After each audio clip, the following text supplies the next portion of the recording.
Hey, good morning, Center Point. I'm Pastor Dan Hardesty. It's a privilege always to be able to preach, to share from the Word of the Lord here on Sunday mornings. I hope it's an encouragement to you and a challenge to your life to help you to grow more in your faith and following Jesus. Sometimes tests help us do that. Trials and hardships. How many of you here love taking tests? A couple hands, you guys are really weird. Now, I could wordsmith my way through writing tests. I could handle that. I could usually make up something with words that would satisfy. But when it came to math tests, it was only by the grace of God that I was going to make it through those. They were very, very difficult for me.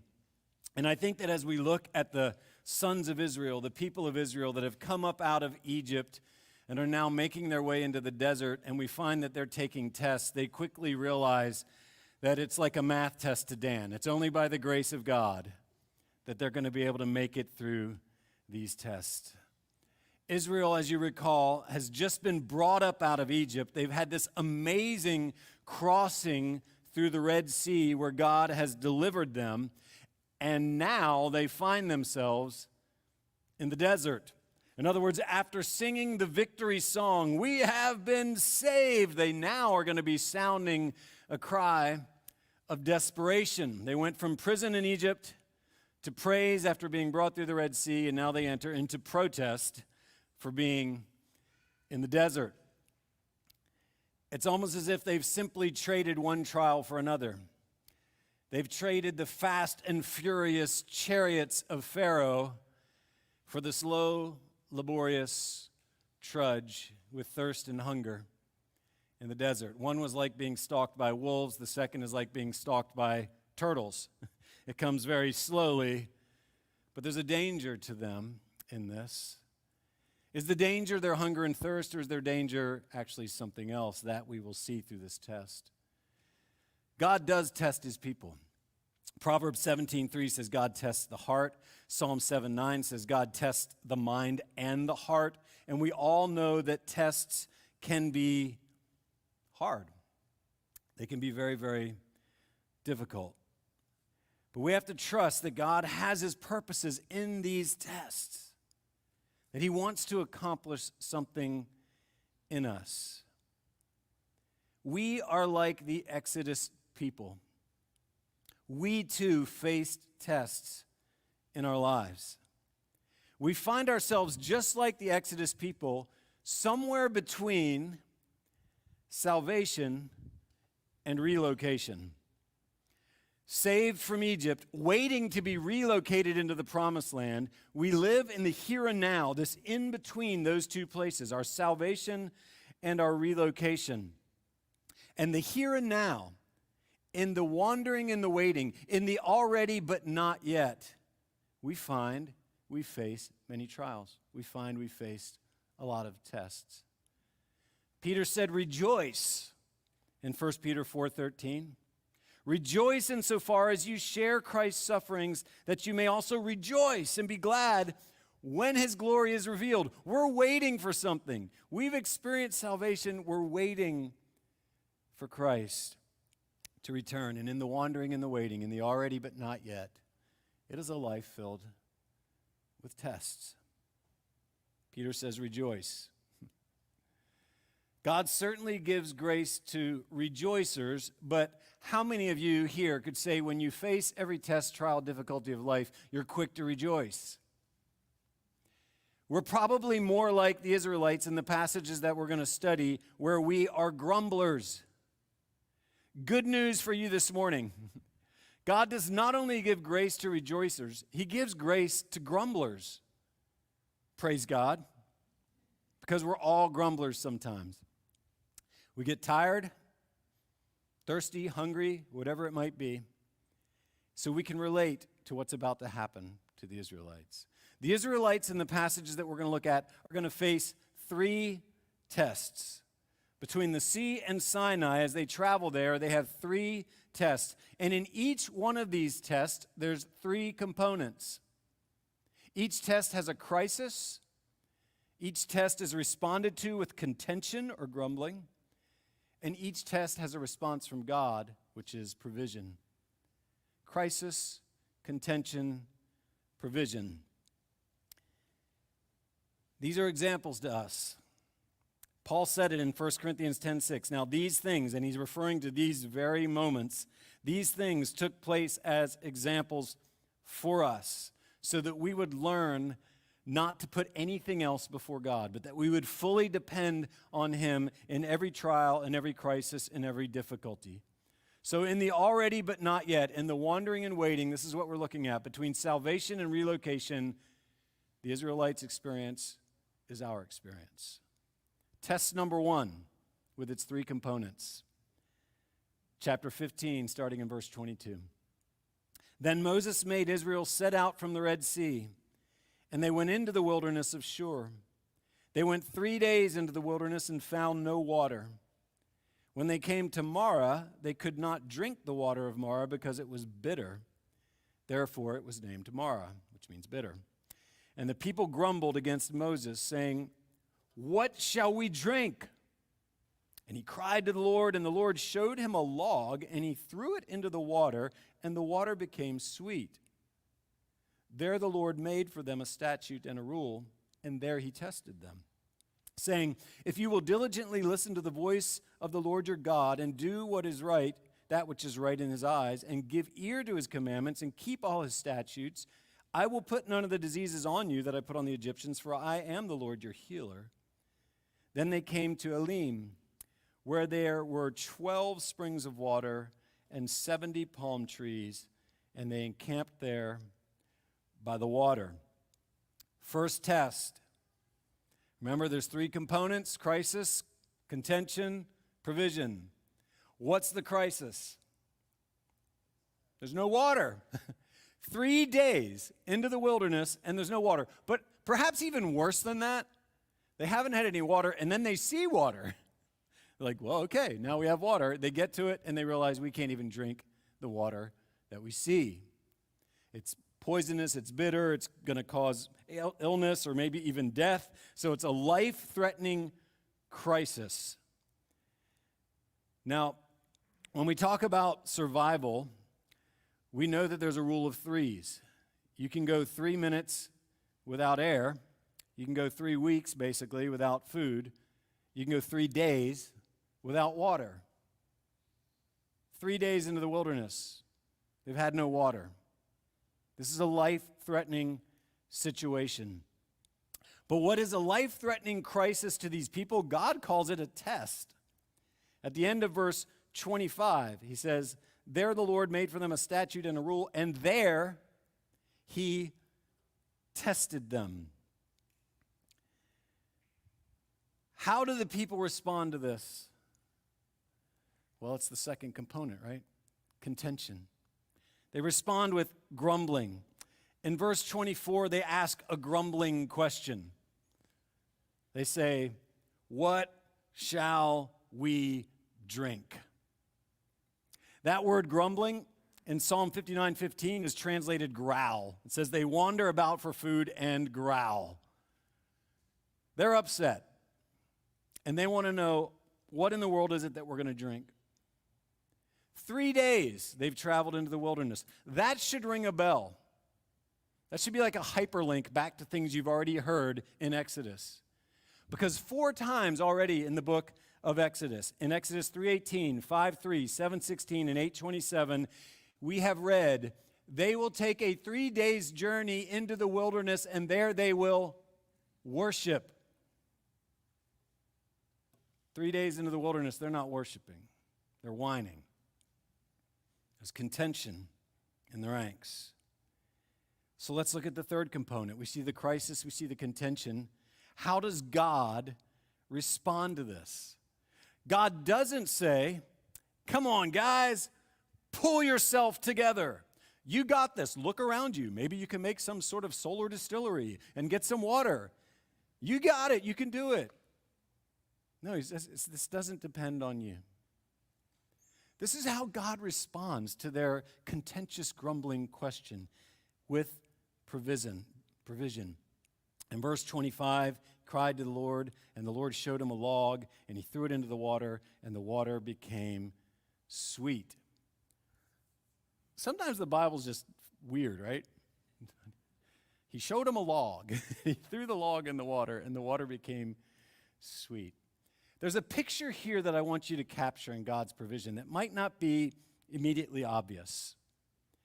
The word showed him a log. The word showed is the exact same Hebrew root for the word Torah. He Torah'd him a log. He instructed him. He taught him a log.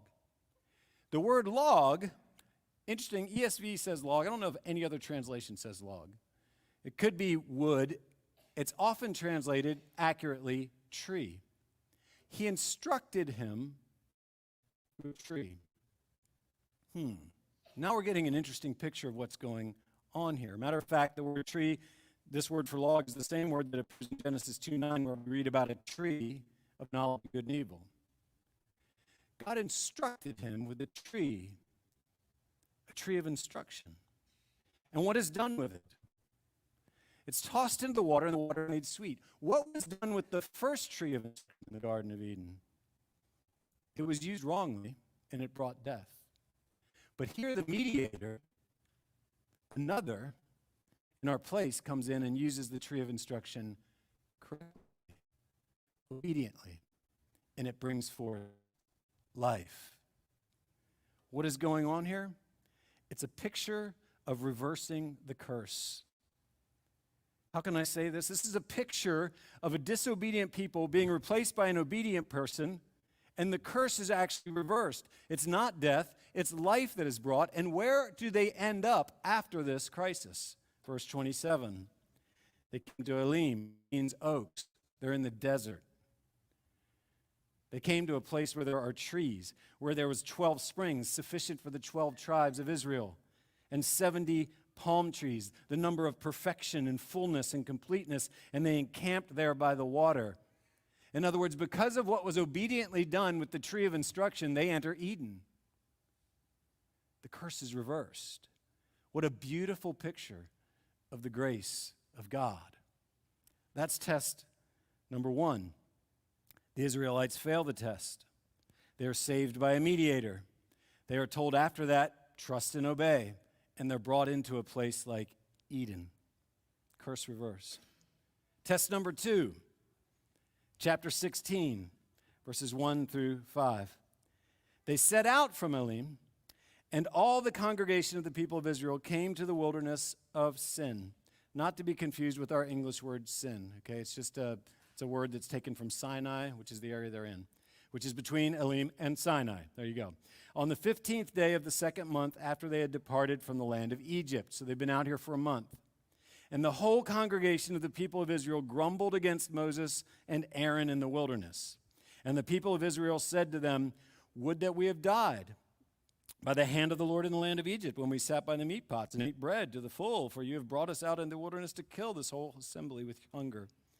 Then the Lord said to Moses, behold, I'm about to rain bread from heaven for you. And the people shall go out and gather a day's portion every day, that I may test them, whether they will walk in my law or not.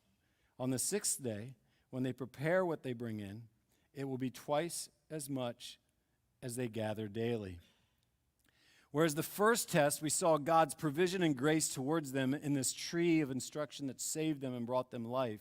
Here we see the grace of God to them through bread from heaven. What's the crisis? Remember, three components. What's the crisis? There's no food. They're hungry. This is another trust me experience from God. Trust me in this. And let's face it, hunger can bring out the worst in people. It does in me. My family can testify to that. How often have I said, I'm sorry for what I said when I was hungry? So when my glucose is low, this is what's going on in the body. Glucose is low, cortisol and adrenaline pump up. They go coursing through your body, and cortisol is the stress hormone. Adrenaline is the fight or flight hormone. The Israelites are full of these two right now. They are stressed, and it is, we're going to fight or we got to fly, but something's got to happen here, and the result is, second component from the crisis, there is contention. And this time, they move beyond simply asking a grumbling question, like, what shall we drink? Or maybe, what shall we eat? Hear the drama of let's read verse 3. And the people of Israel said to them, would that we had died by the hand of the Lord in the land of Egypt, when we sat by the meat pots and ate bread to the full, for you have brought us out into the wilderness to kill this whole assembly with hunger. It's so dramatic. But really, is it a crisis of hunger? Or is it a crisis of the heart? They, in that statement I just read for you, are actually longing to be back under their slave masters in Egypt. Do we ever do that? Where we long for something we depended on in the past? A slave master, perhaps? Will we trust another? Deuteronomy 29, 5-6, God is speaking to them after he has led them for 40 years. And he says, I have led you 40 years in the wilderness. Your clothes have not worn out on you. Your sandals have not worn off your feet. You have not eaten bread, and you have not drunk wine or strong drink, that you may know that I am the Lord your God. That's interesting. You didn't eat bread. You didn't have wine. You didn't have strong drink. For some of us, these are the slave masters we actually go back to. When we're in the desert and we're in the trial and we're in difficulty, we need something to ease the pain. And even though they were the slave masters from our past, we find ourselves longing for them again. Food, wine, strong drink, something to ease the pain, something that I can depend on other than God. You see, sometimes it's easier to get the people out of slavery than it is to get slavery out of the people. And we all recognize that in some way, shape, or form in our lives. We're going to die out here. If we only had what we had back in Egypt. And how does God respond? With grace. With tremendous provision. His grace is sufficient.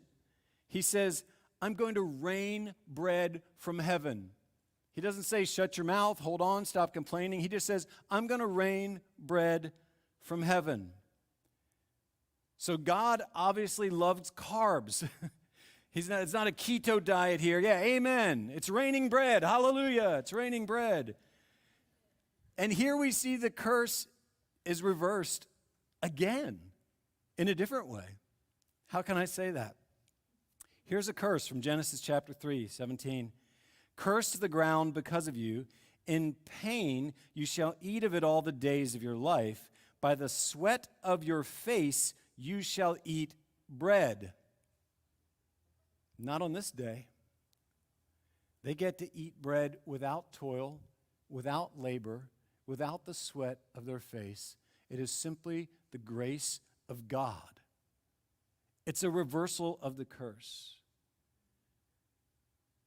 Now apply that to us and think of what Jesus said in John chapter 6, 32. Truly, truly, I say to you, it was not Moses who gave you the bread from heaven, but my Father gives you the true bread from heaven. For the bread of God is he who comes down from heaven and gives life to the world, speaking of himself. And they said, Sir, give us this bread always. Oh, how right they are, because they can't work for this bread. They can't toil for this bread. Even though that was the curse, you will work hard. It's reversed. No, by grace, God is going to give you bread. To the Israelites, the manna that came. And for us, it's Jesus. Actually, it was Jesus for them as well. We just have the whole Bible that we can go, look, it was Jesus. The bread of life is a gift. And what I want you to recognize in both of these incidents that we've seen so far, both crises, we have seen that God rescues them before he requires righteousness of them. Don't miss this. They did nothing for the water. They did nothing for the food. Chapter 15, 26, God says, after he gives them water, listen to my voice and do what is right. They were rescued, and then they were told to live righteously. Chapter 16, 29. After he has given them bread, obey the Sabbath day of rest. Oh, how we love to switch those two and think if I can just do righteously, then somehow God will give me or God will save me. But here we see the grace of God who rescues us and then calls us to righteousness. Righteousness follows rescue. Sanctification follows salvation. Second test, Israelites fail. Yet they are rescued with the bread from heaven for which they do not work. Then they are told to trust and obey, and they enter into rest. Beautiful pictures of curse reversals by the grace of God. Third test, chapter 17, verses 1 through 7. All the congregation of the people of Israel moved on from the wilderness of sin by stages, according to the commandment of the Lord, and camped at Rephidim. But there was no water for the people to drink. Therefore the people quarreled with Moses and said, "Give us water to drink." And Moses said to them, "Why do you quarrel with me? Why do you test the Lord?" But the people thirsted there for water, and the people grumbled against Moses and said, "Why did you bring us up out of Egypt to kill us and our children and our livestock with thirst?" So Moses cried out to the Lord, "What shall I do with this people? They are almost ready to stone me." And the Lord said to Moses, "Pass on before the people, taking with you some of the elders of Israel, and take in your hand the staff with which you struck the Nile, and go. Behold, I will stand before you there on the rock at Horeb, and you shall strike the rock, and water shall come out of it, and the people will drink."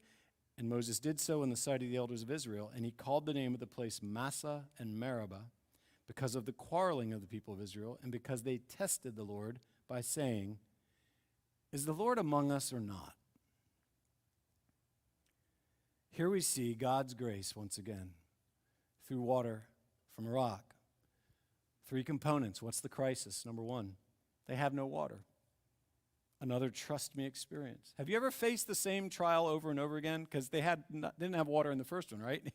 Here it comes again. Some of us relate. Yeah, I get it. Facing the same trial. Remember the movie Edge of Tomorrow with Tom Cruise, Live, Die, Repeat, where he's put on this military expedition to go kill off the aliens that are invading the world, and he gets killed in the process, but then he wakes up and he has to do it all over again. And he dies every day, until he gets a little bit further, and they're fighting off this hostile alien force that's coming into their world. But he has to do it, it seems, endlessly. Some of us feel that way. I get up every day, and it feels like the same battle. I trusted God last month for finances. I have to do it again? Or that guy at my workplace seems like a hostile alien. And every day I face him. It feels like the same trial over and over and over again. We can put ourselves in the Israelites' shoes. As a matter of fact, a lot of us will respond just like they did.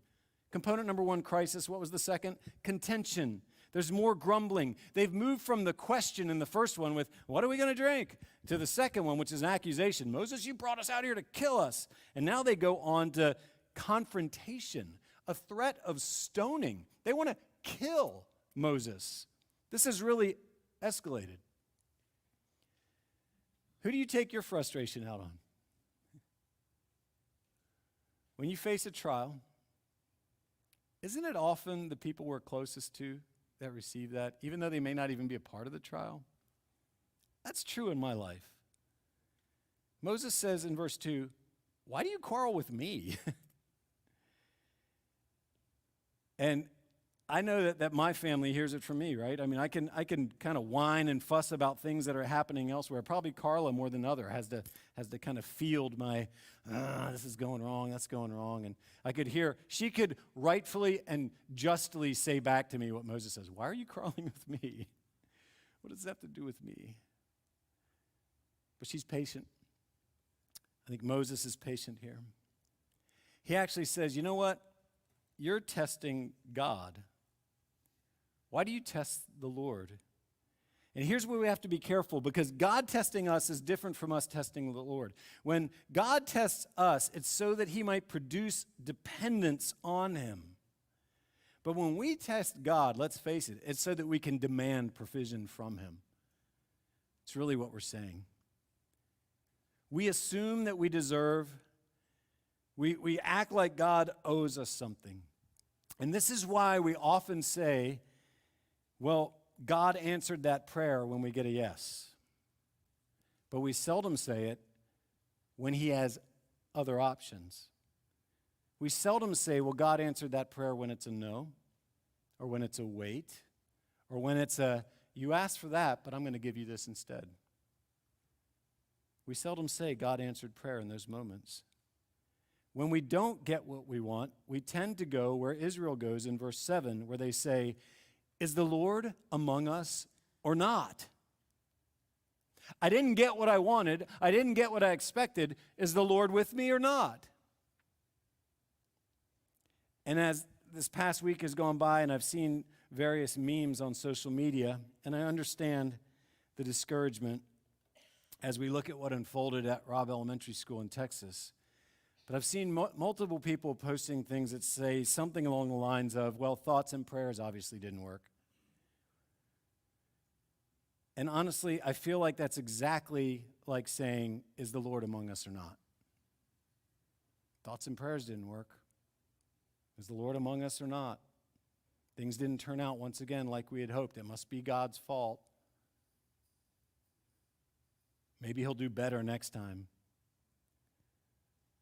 The Lord is among us, even in terrible times like we've experienced this past week. The Lord is among us. Psalm 34:18, the Lord is near to the brokenhearted and saves the crushed in spirit. So, if we doubt that God is perfect in all of his ways, we will always, always ask, is the Lord among us or not? We'll always go there, just like the Israelites. How does God respond to that contention?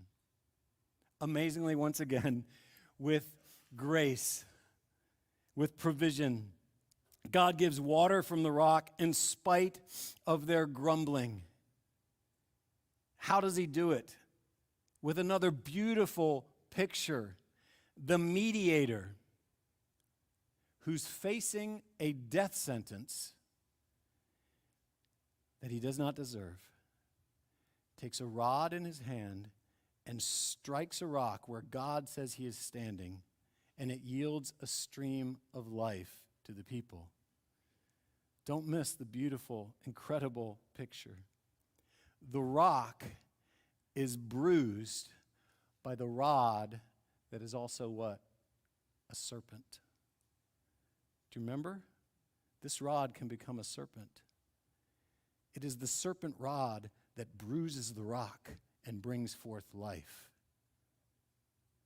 That is a beautiful picture of a reversal of a curse. It's what was promised back in Genesis. The mediator takes the rod, he controls the rod, he holds the rod, but the rod ultimately hits the rock and brings forth life. Who deserved to be struck in this environment? The people. The people deserved to be struck, but who was struck? Paul tells us, 1 Corinthians 10, 1-4, our fathers were all under the cloud, all passed through the sea, and all were baptized into Moses in the cloud and in the sea, all ate the same spiritual food, all drank the same spiritual drink, for they drank from the spiritual rock that followed them, and the rock was Christ. The rock bruised, for the serpent would strike his heel, but he would crush the head of the serpent and bring forth flowing streams of life for all that would have faith in him. The Israelites once again have failed the test, but they are saved by a faithful mediator, and they're able to drink living water in the desert. In each of these crises, in each of these tests, we have seen a people contentious against God, and yet we've seen God's provision for them. We have seen grace to the grumbling. And if there is no grace for the grumbling, my friend, there is no hope for any of us, honestly. We're all used to report cards, are we not? We're all used to being graded on some sort of metric, GPAs, pass-fails, promotion or not promotion. Is God doing that here? Is he just simply testing the worth of these people?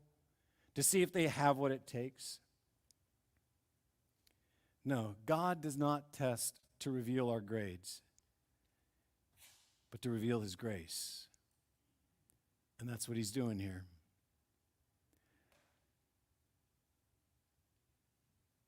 God tests so that we will trust and obey. Exodus 20:20, upon giving the Ten Commandments, Moses said to the people, "Do not fear, for God has come to test you, that the fear of him may be before you, that you may not sin." In other words, through crisis, through hardship, through difficulty, through pain, through trouble, through these experiences in the wilderness, I want to see that you will trust and obey. But we fail every single time, just like they do. We have a heart disease where we don't trust and obey. The writer to the Hebrews said in Hebrews 3:7 through 11, he's quoting Psalm 95, "Today, if you hear his voice, do not harden your hearts as in the rebellion on the day of the testing in the wilderness, where your fathers put me to the test and saw my works for 40 years. Therefore I was provoked with that generation, and I said, they always go astray in their hearts. They have not known my ways." You see, the real crisis is not a lack of food. It's a lack of faith. They always go astray in their hearts, and we do too. We have the same heart disease that they do, and therefore we don't enter the rest. But God provides a remedy. God provides a remedy. You read on in Hebrews verses 12 and 13, "Take care, brothers, lest there be in any of you an evil, unbelieving heart, leading you to fall away from the living God, but exhort one another every day, as long as it is called today, that none of you may be hardened by the deceitfulness of sin." The remedy here, even though we are grumblers, even though we are contentious, the remedy here is to exhort one another, to come alongside one another, like I'm doing this morning with you, and you can do with one another every day, and you are to call out, because exhort is parakaleo, it means to call out from beside. We're to call out to one another. What do we call out? The beginning of the chapter 3 of Hebrews said, "Therefore, holy brothers, you who share in a heavenly calling, consider Jesus." This is what we must call out to one another. Consider Jesus. The Israelites came up out of the waters of the Red Sea into the wilderness to face 3 tests. Consider Jesus, who came up out of the waters of baptism, went into the wilderness to face 3 tests. Israel failed. Jesus did not fail. He was tested in the same way they were 3 times. And he passed every single test of trust and obedience. When we believe into Jesus, consider Jesus, and we believe into him, we are judged by his trust and his obedience, his grades, praise God, not our own. Because God does not test us to reveal our grades, but to reveal his grace to us in the person of Jesus. So this is how we live in the wandering and the waiting, in the already but not yet, in the in-between of our salvation and our relocation. This is how we live. We live calling out to one another, consider Jesus. Hydrate or die. Drink from the water that flows from the rock. Taste and see, eat of the bread of life that is Jesus. Consider Jesus. This is the remedy.